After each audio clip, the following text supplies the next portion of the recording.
Welcome to VTV prime. ఈ రోజు మీకు స్పెషల్ స్టోరీని అందించబోతున్నాం.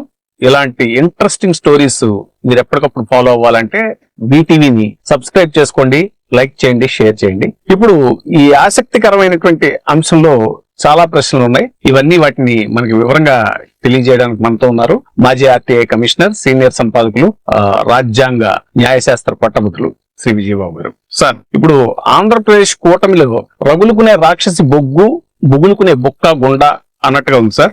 పైకేమి కనిపించకపోయినా లోపల కూటమిలో కుంపట్లు రాసుకుంటున్నట్టుగా స్పష్టంగా తెలుస్తుంది. ముఖ్యంగా పవన్ కళ్యాణ్ గారు తిరుపతిలో సనాతన ధర్మం అనేటువంటి నినాదాన్ని చాలా బలంగా వినిపించడం, అది కూడా నేషనల్ వైడ్ గా పబ్లిసిటీ రావాలని ఆయన తెలుగుతో పాటు హిందీ, ఇంగ్లీషు, తమిళం ఇలా 3 భాషల్లో మాట్లాడారు. ఆయన ఊహించినట్టుగానే 4 భాషల్లో తమిళనాడుతో పాటు నేషనల్ వైడ్ గా పబ్లిసిటీ వచ్చింది సార్. ఇది కాకపోతే తెలుగు తమ్ముళ్ళకి ఇది కురుకుడు పట్టలేదు. ఈ విషయం గురించి వాళ్ళు చంద్రబాబు నాయుడు గారి దగ్గర ఈ ప్రస్తావన తీసుకొచ్చినప్పుడు ఆయన కూడా దీని మీద ఏమి స్పందించకుండా మొహం సీరియస్ గా పెట్టుకున్నారు అన్నట్టు కూడా తెలుస్తుంది మనకి. అయితే ఇదిలా ఉంటే జన సైనికులు చాలా రోజుల నుంచి వాళ్ళు టీడీపీ మీద చాలా అసంతృప్తిగా ఉన్నారు సార్. అనేక అధికారిక కార్యక్రమాల్లో వాళ్ళకి సముచితమైనటువంటి మర్యాద ఇవ్వట్లేదని, వాళ్ళని అసలు క్రికెట్ లో 11th ప్లేయర్స్ గా చూస్తున్నారు అనేటువంటి భావన వాళ్ళలో ఉంది. ఇక బీజేపీ పురంధేశ్వరి గారి రాజకీయం అయితే సాక్షాత్తు ఏపీ బీజేపీలోని నాయకులకే మింగుడు పట్టలేదు. ఆవిడేంటంటే వాళ్ళకేంటంటే రాష్ట్రంలో అధికారం పాలు పంచుకుంటున్నా కూడా మనకు సరైన గౌరవం లేదు. గతంలో ఎన్డీఏలో కన్నా కూడా ఇప్పుడు బీజేపీలో ఇప్పుడు తమకు అసలు పరిస్థితి ఇంకా అధ్వానంగా తయారైందని వాళ్ళు ఆ భావనలో ఉన్నారు. అయితే ఆమె కూడా ఏంటంటే టీడీపీ నాయకులు మించి బాబు గారికి బాసటగా నిలవడంలో ఆవిడ చూసుకుంటున్నారు అనేటువంటి భావన వాళ్ళలో ఉంది సార్. ఇలా 3 దారుల్లో వచ్చి అధికారం అనే జంక్షన్ లో కలిసి కొట్టమని ఇంకా సంవత్సరం కూడా కాలేదు. ఎక్కడ కలిసికట్టుగా ఉండడం అనేది లేకుండా చీలుదారులు చీకట్లో వెతుక్కోవడాన్ని ఎలా చూడాలంటారు? ఇది నిజానికి ఏంటంటే ఒక యూనిక్ డైమెన్షన్. మనం పవన్ కళ్యాణ్ గారు తిరుపతిలో సనాతన ధర్మం అనేటువంటి ఒక బహిరంగ సభ, వారాహి బహిరంగ సభ ఏర్పాటు చేసిన తర్వాత జాతీయ స్థాయిలో పబ్లిసిటీ అవార్డు సంగతి అలా ఉంచినట్టయితే ఆయన ప్రధానంగా ధ్వజం ఎత్తింది ఏంటంటే రాహుల్ గాంధీ గారిని విమర్శించారు, తూర్పారబట్టారు, ఉదయనిధి స్టాలిన్ ఆయన్ని మాట్లాడారు.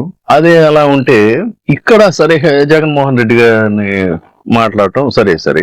అయితే దీని మీద చాలా మంది స్పందించినటువంటి వాళ్ళంతా కూడా అటు డిఎంకే నాయకులు స్పందించారు, ఇటు కొంతమంది కాంగ్రెస్ వాళ్ళు స్పందించారు, ఇటు వైసీపీ వాళ్ళు స్పందించారు. ఇదంతా కూడా బాగానే ఉంది. కానీ ఇక్కడే మింగలేక కక్కలేక అన్నట్టు ఆ సభ, ఆ వ్యవహారం, ఆ తీరు ఇదంతా కూడా తమకి చాలా ఇబ్బందికరంగా అనిపించినా కూడా అటు రాజకీయంగానే కాదు, ఇక్కడ గమనించాల్సింది కేవలం రాజకీయంగానే కాదు, భావజాల పరంగా కూడా చాలా మంది టీడీపీలో ఉన్నటువంటి కొంతమంది ప్రముఖులకి ఇది చాలా ఇబ్బందికరమైనటువంటి పరిస్థితి అయినా కూడా బయటికి మింగలేని కక్కలేని పరిస్థితుల్లో ఉన్నటువంటి వాళ్ళు ఎవరు అనంటే ప్రధానంగా టీడీపీ వాళ్ళని చెప్పాలి. ఎందుకంటే ఇక్కడ ఒక లాజిక్, మీకు వెరీ ఇంపార్టెంట్ లాజిక్ ఇది చూడాల్సిందే. మీకు ఆంధ్రప్రదేశ్ లో, ఆనాటి ఆంధ్రప్రదేశ్ లో లేదా ప్రస్తుత ఉభయ తెలుగు రాష్ట్రాల్లో ఉన్నటువంటి ఒక ప్రధానమైన సామాజిక వర్గం కమ్మవారిలో చాలా మంది ప్రముఖులు, చాలా గొప్పవారు. వీళ్ళంతా కూడా ఈ రోజున వాళ్ళు వ్యవసాయాధారిత కార్యక్రమాల నుంచి రాజకీయంగా గానీ అన్ని రంగాల్లో ఎందుకు పైకి వచ్చారంటే అంచెలంచెలుగా అందులో చాలా మంది లీడర్స్ ఉన్నారు. ఈ మాట మనం కాదనిలే. పాత రాజకీయాలు, ఇప్పుడు ఉన్నటువంటి రాజకీయాలు నడిపే వాళ్ళు వీళ్ళు వేరు. కానీ వాస్తవానికి ఆ రోజున స్వాతంత్ర పోరాటంలో పాల్గొన్నటువంటి వారు కావచ్చు, సామాజిక అంశాల మీద ప్రత్యేకించి సనాతన ధర్మం పేరుతో ఈ అంటరాని వ్యవస్థ, కుల వ్యవస్థ, దురహంకారాలు, వీటన్నిటి మీద కూడా త్రిపురనేని రామస్వామి చౌదరి గారు లాంటి వాడు. అదేవిధంగా ఎన్జి రంగా గారి గురించి చాలా మందికి తెలియదు. ఆయన ఏదో జస్టిస్ పార్టీ పెట్టారు అది ఇది అనుకుంటారు. కానీ ఆయన కానీ త్రిపురనేని రామస్వామి చౌదరి గారు కానీ, లేదు వాసిరెడ్డి వారు గుంటూరు జిల్లాకు చెందినటువంటి వారు కానీ, అట్లా చాలా మంది ఏంటంటే ప్రత్యేకంగా చాలా మంది మీకు చూడండి గమనించిన ఆ రోజుల్లో కమ్యూనిస్టు పార్టీలు కూడా జాతీయ స్థాయిలో ఉన్నటువంటి కమ్యూనిస్ట్ నాయకులందరూ కూడా కృష్ణా జిల్లా ప్రాంతానికి, గుంటూరుకి చెందినటువంటి వాళ్ళు. ఎందుకని అంటే ఈ సమాజంలో ఉండేటువంటి ఈ తరహా రుగ్మతల పట్ల ఇష్టం లేక కొంతమంది కమ్యూనిస్టు పట్ల ప్రభావితులై కమ్యూనిస్టు నాయకులయ్యారు. అదేవిధంగా మీకు చాలా మందికి చూడండి, వాళ్ళ ఫ్యామిలీస్ లో ఈ రోజుకి కూడా బోస్ అని, లేదనంటే మన స్టాలిన్ అని, లెనిన్ అని, లుముంబా అని ఇలాంటి పేర్లు ఉంటాయి మీకు, నాకు తెలుసు ఉండేవి. ఎందుకంటే ప్రత్యేకంగా వారు ఈ సనాతన ధర్మం అనేటువంటి పేరుతో ఛాందస భావాలని బాగా వ్యతిరేకించినటువంటి సంపన్న వర్గాలపై, వాళ్ళేమి మామూలు మధ్యతరగతి వాళ్ళు సాదాసిత కాదు, బాగా చదువుకున్నటువంటి వాళ్ళు సంపన్న వర్గాలు. ఆ పరంపరలో వచ్చినటువంటి వాళ్ళు చాలా మంది చెప్పాలంటే ఈ రోజుకి కూడా టీడీపీలో సానుభూతి పరులుగా ఉన్నారు, లేకపోతే వాళ్ళ ఫ్యామిలీస్ నుంచి వచ్చినటువంటి వాళ్ళు మూడో తరం వాళ్ళు, వీళ్ళంతా కూడా క్రియాశీలకంగా రాజకీయాల్లో కూడా ఉన్నారు. ఇది వెరీ ఇంపార్టెంట్ పాయింట్. ఇది చాలా మంది తెలియదు ఈ అంశం. వాళ్ళకి ఇప్పుడు టీడీపీ ఫ్రెండ్లీ అలీగా, ఫ్రెండ్లీ పార్టీగా జనసేన ప్రయాణించడం, ఈ 10 సంవత్సరాల పాటు కలిసే ఉంటానని చెప్పడం, అన్డౌటెడ్లీ బికాస్ ఆఫ్ జనసేన వాళ్ళు పవర్ లోకి వచ్చారనేది కూడా ఎవరు కాదనలేనటువంటిది. అయితే వాళ్ళ భావన ఏంటంటే ఇప్పుడు ఒక సెల్ఫ్ ఐడెంటిటీ కోసం ఈ నినాదాన్ని ఎత్తుకోవటం వల్ల వీళ్ళు అన్కంఫర్టబుల్ గా ఉన్నారు. ఇప్పటి వరకు కంఫర్టబుల్ జోన్ పవన్ కళ్యాణ్కి ఏంటంటే పర్సనల్ క్రేజ్, పర్సనల్ ఇమేజ్ మీదే తనకి ఆ ఓట్లు వచ్చాయి, అవన్నీ కూడా వీళ్ళకి యాడ్ ఆన్ అయ్యాయి. ఒక ఫిలాసఫీ లేదు. కానీ ఇప్పుడు నొక్కి నొక్కి పదే ఏ ఫిలాసఫీ అయితే వాళ్ళు జీర్ణించుకోలేనిదో అదే ఇంకా ఇంకా అర్థమయ్యేటట్టుగాను చాలా ఒక ఆసక్తికరమైన అంశం చెప్తా. ఎన్టీ రామారావు గారు అంటే తెలుగుదేశం పార్టీ వ్యవస్థాపకులు. తెలుగుదేశం పార్టీ వ్యవస్థాపకులు ఎన్టీ రామారావు గారు అనేక దైవిక పాత్రలకు, శ్రీకృష్ణుడు అనగానే రామారావు గారు, రాముడు కృష్ణుడు గారు మనకు తెలిసినాయి. అదే రామారావు గారు ఆయనకి ఇష్టమైనటువంటి క్యారెక్టర్ గా రావణ పాత్రని, వ్యతిరేక పాత్రని కూడా ఆయన పోషించి శభాషని అంటే రావణుడు పట్ల కూడా ఒక పాజిటివిటీ తీసుకొచ్చారు. అది అలా ఉంటే తదనంతర కాలంలో దానవీర సూరకర్ణలో కంప్లీట్ ఏంటంటే కుల వ్యవస్థను తూర్పారబట్టేటువంటి డైలాగులు ఆయన స్వయంగా కూర్చొని గంటలు రోజుల తరబడి చర్చించి కొండవీటి కవుల్ని ప్రత్యేకంగా పిలిపించి కొండవీటి కవులు ఆయన రాయించినటువంటి డైలాగు అవన్నీ కూడా ఈ సనాతన ధర్మానికి వ్యతిరేకంగా ఉండేవి. నిజానికి ఆ డైలాగ్స్ పెద్ద రికార్డెడ్ గా పెట్టుకొని ఈ రోజుకి కూడా చాలా చోట్ల మిమిక్రీలు చేస్తారు.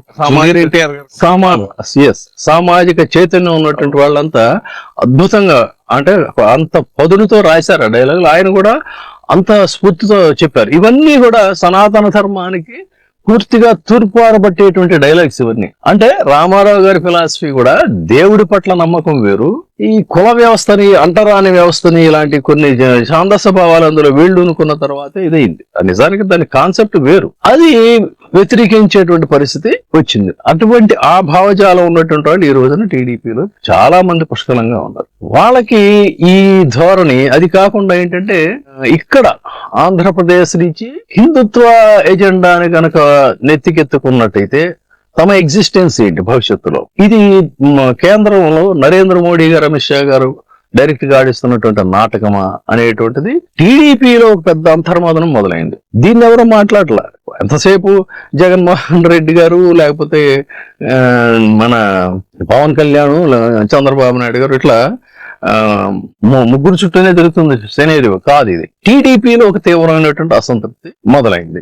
అది ఇక్కడ గమనించాల్సినటువంటి అంశం. కాబట్టి దీని మీద ఏంటిది, ఇది ఇలాగే మౌనంగా ఊరుకుంటే భవిష్యత్తు ఎలా ఉంటుంది అనే దాని మీద కొంతమంది సీనియర్లు చంద్రబాబు నాయుడు గారితో చొరవ ఉన్నటువంటి వాళ్ళు ప్రస్తావిస్తే ఆయన స్ట్రాటజీస్ డిఫరెంట్, ఏమీ దాని మీద కించిత్ మాట్లాడకుండా గంభీరంగా ఉన్నారని తెలిసింది.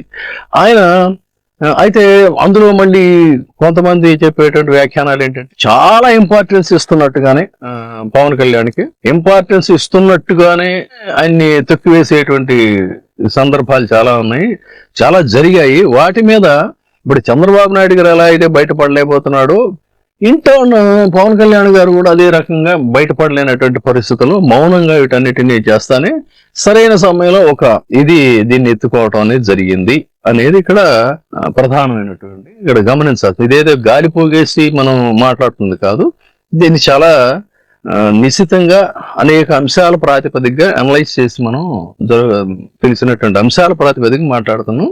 ఇక్కడెక్కడ కూడా ఇందులో ఇది లేదు. ఇది ఒక యాంగిల్. ఇంకా మీరు చెప్పినట్టు జనసేన నిజానికి ఈరోజు కూటమి అధికారంలోకి రావడానికి ప్రధానమైనటువంటి ఇది ఏంటంటే, ఇప్పుడు మనం చక్కటి వంట చేస్తాం, అందులో ఆ ఉప్పు కలిసినప్పుడే దానికి రుచి అనేది వస్తుంది. అలాగే ఎన్ని సీట్లు అనేటువంటిది కాదు, just because of Pawan Kalyan ఈ రోజున కూటమి అనేటువంటిది అధికారంలోకి వచ్చింది, అన్ని సీట్లు గెలిచారు అనేది చాలా స్పష్టంగా, దాన్ని కాదనేది లేదు.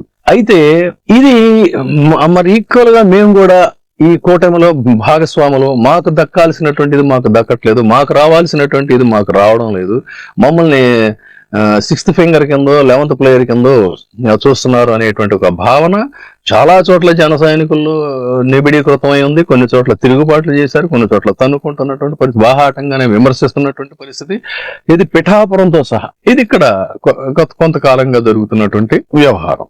కాబట్టి ఇక్కడ ఈ ఉభయలు కూడా అయితే ఒకటి మాత్రం వాస్తవం, ఇదేదో మనం ఇప్పటికిప్పుడు వాళ్ళు ఏదో కొట్టుకుంటారు విడిపోతారు అనేది మనం అయితే ఎట్టి పరిస్థితుల్లో చెప్పలేం. ఇదేంటంటే ఈ బాండింగ్ అనేటువంటిది ఎంత డైరెక్షన్ ఒకవేళ ఉన్నప్పటికీ కూడా బీజేపీ వారిది నేషనల్ లెవెల్లో ఇప్పటికిప్పుడు పవన్ కళ్యాణ్ ఇండివిజువల్ గా బయటకు వచ్చి చేయగలిగింది ఏమీ లేదు అనేది వాస్తవం. కాబట్టి ఇది ఒక సయామి ట్విన్స్ లాంటి బాండింగ్ అనేది దీన్ని చూడాలి ఇప్పటికైతే. ఇది ఇలా ఉంటే పురంధేశ్వరి గారిది డిఫరెంట్ స్టోరీ. ఎస్, మీరు అన్నట్టు అబ్సల్యూట్లీ రైట్. గతంలో ఎన్డీఏ అనేటువంటిది పేరుకు ఉన్నా కూడా ఆ రోజున ఉన్నటువంటి మంత్రుల్లో మన మాణిక్యాలరావు గారు లాంటి మంత్రిని కూడా అసలు కించిత్ ఎమ్మెల్యే స్థాయి గౌరవం కూడా ఆయనకి ఇవ్వలేదు, ఎండోమెంట్స్ మినిస్టర్ గా ఉంటే. అంత అధికారులతోనే వ్యవహారం నడిపించినటువంటి పరిస్థితి. సో అంతకంటే కూడా ఇంకా అధ్వానంగా ఇప్పుడు పరిస్థితి ఉంది. అయితే పురంధేశ్వరి గారిది ఎప్పుడు కూడా పర్సనల్ ఎజెండా కిందే చూడాలి. ఆవిడ ఫీలింగ్ ఎలా ఉందంటే, అసలు ఆంధ్రప్రదేశ్ లో బీజేపీ క్యాప్టెన్ తనైతే ఇన్ని సీట్లు వచ్చాయనంటే గతంలో ఎన్నడూ లేనటువంటి విధంగా, అటువంటి తనకి ఈ రోజు వరకు కూడా రావాల్సినటువంటి ఎలక్షన్ లో జరిగిపోయి ఇంతకాలం అయిపోయినా కూడా తనకు మంత్రి పదవి ఇస్తారు కేంద్రంలో అనుకున్నారు, స్పీకర్ ఇస్తారు అనుకున్నారు, స్పీకర్ ఇవ్వలేదు. అసలు ఏ రకమైనటువంటి ఇది కూడా లేదు. అండ్ మోర్ ఓవర్ ఏంటంటే తనకి ఆంధ్రప్రదేశ్ అనగానే పవన్ కళ్యాణ్కి వీళ్ళు ఒక ప్రయారిటీ ఇస్తున్నారా, భవిష్యత్తులో తమకి ఆశా జ్యోతిగా కనిపిస్తుంది కేవలం పవన్ కళ్యాణ్ అయినా తను కాదా అనేటువంటి ఒక భావన కూడా ఉంది. తను కించిత్ అసలు ఏ విధంగా కూడా ఈ కార్యక్రమాల్లో కూడా వాళ్ళు ఇంపార్టెన్స్ ఇవ్వకపోవటం, ఇదంతా కూడా ఒక న్యూనతలో ఉన్నారు. కొన్ని రోజులుగా చాలా సైలెంట్ గా ఉన్నారు, ఏం మాట్లాడాలో తెలియక.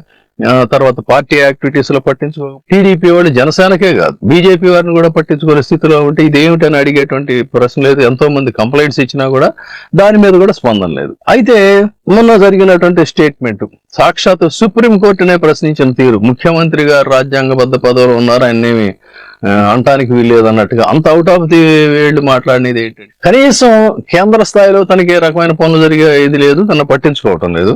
మరి వాళ్ళకు కూడా ఒక పరోక్ష హెచ్చరిక అనుకున్నారు అంటే చాలా జాగ్రత్తగా గమనించండి. పవన్ కళ్యాణ్ హిందుత్వ ఎజెండాని, సనాతన ధర్మం అనే ఎజెండాని పైకెత్తుకుని గట్టిగా వినిపించడం అనేది ఇండైరెక్ట్లీ టీడీపీకి ఒక వార్నింగ్. అటువంటి వార్నింగే ఈ టీడీపీ ఎజెండాని తను గట్టిగా వినిపించడం అనేటువంటిది కూడా ఒక ఇండైరెక్ట్ బీజేపీకి హెచ్చరిక. అంటే అదే పెద్ద హెచ్చరిక అంటే వాళ్ళు సీరియస్ గా తీసుకురు, కానీ అది కూడా అందులో ఉండేటువంటి అవకాశం ఉంటుంది. ఇది ఇక్కడ గమనించాలి. తర్వాత ఏంటంటే గవర్నమెంట్ తో సఖ్యతగా ఉంటే తన సొంత ఫ్యామిలీ కాబట్టి తనకు కావాల్సినటువంటి పనులన్నీ కూడా చేయించుకోవడానికి అవకాశం ఉంటుంది. కాబట్టి నేను మీతోనే ఉన్నాను అనే దానికోసం ఆమె గతంలో ఈ ఎన్నికల కమిషనర్ ఎవరెవరిని మార్చాలనేటువంటి లిస్ట్ ఇవ్వటం, అంతకు ముందు మందు మద్యం వ్యవహారంలో బ్రాండ్లన్నీ కూడా చదవటం, ఇప్పుడు మళ్ళీ తాజాగానే బయటకు వచ్చి మొన్న కోర్టు గురించి చంద్రబాబు నాయుడు గారికి మద్దతుగా మాట్లాడితే అట్లా అప్పుడప్పుడు ఏంటంటే తన యొక్క బాహాటంగా తన యొక్క దీన్ని సంఘీభావాన్ని స్వయాన టీడీపీకి అని కూడా అంటానికి లేదు, స్వయాన చంద్రబాబు నాయుడు గారు ఆయన కుటుంబానికి తెలియజేస్తున్నటువంటి రీతిగా మనం దీన్ని చూడాలి. సో ఇది అంటే ఇక్కడ చూడాల్సింది ఎవరి ఎగ్జిస్టెన్స్ వాళ్ళు చూసుకుంటున్నారు. పవర్ అని వచ్చిన తర్వాత ఆబ్వియస్లీ పవర్ పాలిటిక్స్ అనేది ఉంటుంది. పవర్ పాలిటిక్స్ అనేది ఉన్న ఫ్రిక్షన్ అనేటువంటిది స్టార్ట్ అవుతుంది. ఆ ఫ్రిక్షన్ కాంగ్రెస్ పార్టీ లాంటి దీంట్లో అయితే ఏంటంటే కుమ్మలాట్లవన్నీ బాహాటంగా కనిపి ఇది ఈ కూటమిలో ఇండైరెక్ట్ గా ఇందాక ఏదో స్టార్టింగ్ శ్రీశ్రీది చెప్పారు అట్లాగా రగులుకొనే రాక్షస ముగ్గులాగా లోపల ఈ రగులుతున్నటువంటి పరిస్థితి. ఇది భవిష్యత్తులో ఏ దారి తీసుకుంటుంది, ఎంతవరకు ఎదుగుతారు అనేది. ఎందుకంటే డెఫినెట్ గా రేపు ఈ గవర్నమెంట్ ఫెయిల్యూర్ గవర్నమెంట్, అందులో కించిత డౌట్ లేదు. ఎక్కడా కూడా ఏంటంటే బోగస్ అలవి కాని వాగ్దానాలని చేసి అధికారంలోకి వచ్చినటువంటి ఇది డెఫినెట్ గా ఆ ప్రామిసెస్ అన్ని కూడా ఎదుగుతారు. ఇప్పటికే పబ్లిక్ లో బోల్డంత నెగిటివిటీ స్టార్ట్ అయింది. అయితే ఇదంతా మా బాధ్యత కాదు, ఇది కేవలం చంద్రబాబు నాయుడు గారు దాన్ని వీళ్ళు చేతులు దుప్పుకునే పనులు కూడా వీళ్ళు చేస్తారు. ఏదేమైనా కూడా పబ్లిక్ రియలైజ్ అవుతున్నారు. ఇటు పక్కనేమో పొలిటికల్ గా this is called cold war. ఈ కోల్డ్ వార్ స్టార్ట్ అయింది. ఇది రాబోయే కాలంలో ఈ పరిణామాలు ఎలా ఉంటాయి, అయితే పరిణామాలు ఎలా ఉన్నప్పటికీ కూడా అనివార్యంగా కలిసి ఉండాలని ఎందుకు చెప్తున్నానంటే, టీడీపీకి అబ్సల్యూట్ మెజారిటీ ఉంది. వీళ్ళ సపోర్ట్ ఉన్నా లేకపోయినా కూడా ఆ మెజారిటీ అయితే ఉంది. కాబట్టి ఈ కలహాలు బహిరంగంగా వ్యక్తం కాకపోయినా లోపల ఇది అవుతారా, ఏం చేస్తారు, ఎలా ఉంటుందనేది మాత్రం ఒకటైతే ఏంటంటే, ఏ ఒక్కరు కూడా కంఫర్టబుల్ జోన్ లో కూటమిలో లేరు అనేది మాత్రం వాస్తవం. అవును సార్, మీరు అన్నట్టు స్పష్టంగా కనపడుతున్నాయి ఆ లుకలుకలన్నీ. బద్దలవడానికి రెడీగా ఉన్న అగ్ని పర్వతం లాగే ఉంది. ముందు ముందు పరిణామాలు ఎలా ఉంటాయి చూడాలి. Thank you very much sir. ఇప్పుడే సబ్స్క్రైబ్ చేయండి, లైక్ చేయండి, షేర్ చేయండి. VTV ప్రైమ్, మీ ఉత్తమాభిరుచుల సమ్మేళనం.